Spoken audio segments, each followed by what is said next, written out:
working? Yep. Down there as well? All right, thank you so much, everybody.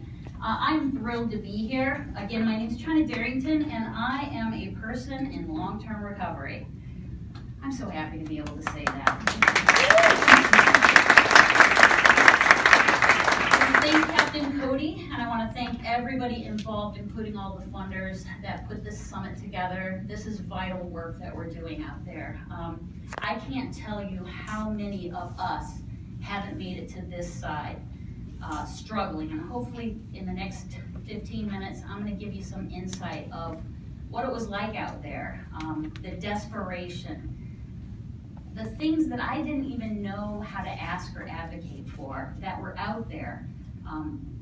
Creative funders, creative programming, who knew what I needed before I did. When I had given up hope, they were out there. They were ready for me. So on September 29th, 2003, when I got that window of opportunity, there was a bet, and I could stay there, and I could start to sort it out, start to sort out the debris field that my head was at that point. I didn't immediately be grateful. I wasn't immediately connecting with all of those services because I was shell-shocked. I couldn't even speak. I couldn't make eye contact with people. I'm going to tell you a little bit about what that was like that day when I kind of came to and I was like, holy mackerel, what do I do now? But I'm telling you, I had fantastic professionals surrounding me. I had really creative finance and funded programs that were in promising practice stages. They were so new, they weren't evidence-based yet, but you know what? They fit me. And time after time after time, when I came up against programs that said we don't take this insurance, or it's self-pay, or you don't qualify, they said no, there's no wrong door. You need help and we want to provide it for you, and we want to provide it for you now. And I can't tell you how much my life has changed since that moment, and how grateful I am to be able to stand up here and give you a little insight into how many desperate people want that exact help and have been denied it. I can't tell you what it's like to live out there, but man, it's not a place filled with light. Okay, so my descent into opiate use disorder began when I was 16 years of age, which is neither young nor old, it's just an age. It lasted until I was 32. That's 16 years. So I have 16 years where I didn't use drugs. I had another 16 that I did. I'm 14 years into my recovery, and I know I have to do it one day at a time, but I can't wait until I can stand up here and say I have 16 years in one day, because then I will have more time on this side than on that side. In that time, I interacted with law enforcement, with the courts. I faced felony charges. I became a mother. And I faced issues within the child welfare system because my addiction would not allow me to put my child first, even though I desperately wanted to. In that time, I lost many things. I lost jobs. I lost houses. I lost the ability to shelter myself and my family, to care for myself and my family, and probably most impactfully, I lost hope. I lost hope that I could ever change. I lost hope that there was help out there that could help someone like me. I lost hope that I was worth anything. I became very, very ill, in body, in mind, in soul, in spirit, and socially. I lost hope that recovery was possible. But unbeknownst to me, in the background, there were really good people planting the seeds and tilling the field and making sure it was fertile, so that when I arrived, the professionals and the clinicians and the administrators, they hadn't forgotten that there were so many of us out there suffering. I desperately wanted help, but my brain was very, very compromised, and it showed in my behavior. I had the good fortune to be at a very bad place at a very bad time in a very bad section of town, surrounded by some very, very bad folks who took advantage on a day of my desperation and my drug seeking. I was attacked that day violently and sexually, and I left surviving with 4 levels of my spine fractured. I had a moment of clarity during this incident where I realized I didn't want to die like this. I didn't want to leave that as the ending message to my 4-year-old child who I was not taking care of because of that addiction. That 4-year-old loved me desperately and wanted me to come home and be their mama. I survived, and shortly after that, I learned that I was pregnant with my 2nd child. I was pregnant, I was homeless, I was 16 years into opiate use disorder. I'm unable to take care of my child. I'm pretty much the poster child for that addict. That one, right? The one that's not people we know, people we interact with, that addict. Thank God for that. Thank God for that day. That pregnancy, when it was discovered on September 29th, 2003, was prior to this wave and surge of opiate epidemic. There were still beds for pregnant women then. I work with countless pregnant women right now who are on wait lists. What do you think they're doing until they get that bed? I had competent and compassionate professionals surrounding me in that treatment center, in that residential. They were rock stars, and they were bulldogs in getting what they needed to provide the services in the flexible and fluid way they needed to help the most people. They knew that by working diligently, a little bit stretched out from the normal conventional way of doing things, it allowed people to find their personal pathway to recovery, and it stuck, so I didn't have to go back over and over and over again. They knew if they did it right this time, they could save us all money by not having to pay for it again 6 months down the way. But they knew that what I needed to stabilize and get some solid foundation under my feet was gonna take some time. It wasn't gonna be a quick thing. Again, I was very, very sick. In body, in mind, spiritually, and socially. So, addressing the health aspect, the biological aspect, we got the substances out of my body and we assessed the damage to my physical condition, took care of any infections. Emotionally, you kept me safe. You gave me a safe and consistent, stable place to lay my head at night. When I would wake up having those night terrors, you told me it's okay. We can get through this together.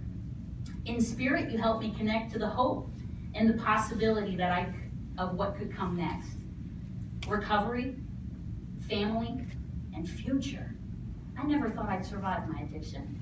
The thought of thinking a year in advance was terrifying. Socially, you taught me the things I needed to connect to my world again. I was not barred access to employment. I was not barred access to safe and stable housing to provide for and raise my family. I learned that vocation and hobbies and purpose and passion and vitality are far more satisfying than any drug I've ever used. Any drug. I got to go to residential treatment, and when I was discharged, I was almost 8 months pregnant. And I was terrified. I'd been to treatment 6 times before. What's gonna be different this time? Every time I got out, I used again. 8 months pregnant, I'm desperate, I don't wanna use, but I don't know how not to. You guys told me, we have a transitional housing program for moms and their kids. You can stay there for up to 2 years. I'm thinking, really? I'd never heard of anything like this. Sign me up. I also thought, why would I need 2 years? I'd gone to 28-day treatment, 30-day treatment, maybe 60 days of treatment. When I heard 2 years, who could possibly need that? But when my child and I graduated 2 years later from that program, I'm here to tell you, my brain was just starting to heal. I was just starting to be confident that I could make consistent good decisions on behalf of myself and my families. Thank you, neuroplasticity. You gave me the safety and the sanctuary needed to start to address the trauma. the childhood trauma and the trauma of 16 years of living in active addiction. That was the monster that I thought lived under my bed. That was the reason I always went back to the drugs. You said, let's take a look at that. So we're no longer plucking the yellow head off that dandelion and being surprised when it grows back. We're going deep and getting that sucker out from the roots. My recovery did happen. It happened because of creative funders and foundations like yourself, and you believed in me long before I believed in myself. Since then, I've re-entered the workforce. I've reunited with my oldest child. I've made a positive, open adoption plan for my second child, my birth son, and I've worked really hard to make birth mother a role of strength and passion and connectedness. I became first a peer supporter, and then a recovery coach, and then a recovery coach trainer, and now I work with a team of recovery coaches and healthcare professionals doing on-demand medication-assisted treatment in our emergency departments in my home county, Summit County, Akron, Ohio. I love what we do. I'm a trainer for the award-winning Ohio Child Welfare Training Program. I've written and I've designed many curriculums on the intersection between addiction, trauma, recovery, pathways to recovery, and how addiction affects the families that are involved in the child welfare system. I sit on the board for the organization which provided my housing for my family all those years ago, and we've since expanded from, I think we had 37 units of housing back in 2003 when I was involved in the program. We now have 327 units in 7 Ohio counties. I'm a homeowner, I'm a taxpayer, I'm a dedicated voter. I'm devoted to recovery advocacy and recovery support services, and I'm vocal in my support towards moving our systems from a treatment or illness model to the recovery-oriented systems of care, right? That nitty-gritty, dirty boots, dirty hands, let's get people stable where they're at. I can't wait to see the end of substance use disorders with being treated with any sort of stigma. I want to bash that stigma down and have addictions and substance use disorder be treated like any public health concern. So that when you start to notice that you're kind of zigging in a pathway that you didn't anticipate, you come forward and ask for help sooner. Because it's so much easier to treat 6 months into this than 16 years into it. In my home county, where I ran the streets and did my communities the worst damage, I am currently the project coordinator for the Summit County Opiate Task Force. Can't believe they let me do this. Our County Adams Board Executive Director is named Jerry Craig, and he was the Executive Director back when I needed the services, and he's always been incredibly progressive, inviting the people who needed the most help to the table, making sure that you didn't do anything about us without us. He's always allowed us to add our voice and our experience. He was an early adopter of recovery-oriented systems of care, and he's dedicated to help the most people in our community by being flexible and fluid in that financing and support. Through the coordination on the Summit County Opiate Task Force, I get to work with some of the best and brightest people in my community. We have subcommittees for healthcare, criminal justice, policy and advocacy, public awareness, young people both in a prevention aspect and young people in recovery. And I'm really proud about working with our family support subcommittee, trying to figure out how we can better support families who have lost loved ones to overdose. What do they need? How do we support people who are currently struggling with trying to love someone who's currently embedded in their substance use disorders? And then what can we do to just better make our communities more aware, so that if they never anticipated that anybody in their family would need treatment or need recovery services, again, the stigma has been ended, so they feel that they can come forward and ask for that help. And in my community, I get to work with a lot of wonderful community foundations and organizations that provide that funding, that really see, okay, our big systems do this, but there's gaps here, and there's gaps here, and there's gaps here, and what can we do to bridge those gaps, to catch the most people? Sometimes I always feel like when we're treating opiate use disorder, or trying to treat opiate use disorder, we've got agency over here that has a great knot in the fishing, the net to catch the fish. And over here we have another knot. And then over here we've got another one. But there's huge gaps in the middle and people slip through. And so what we're trying to do is tighten that back up. Make sure that we're being interdependent and collaborative so that less people fall through those gaps.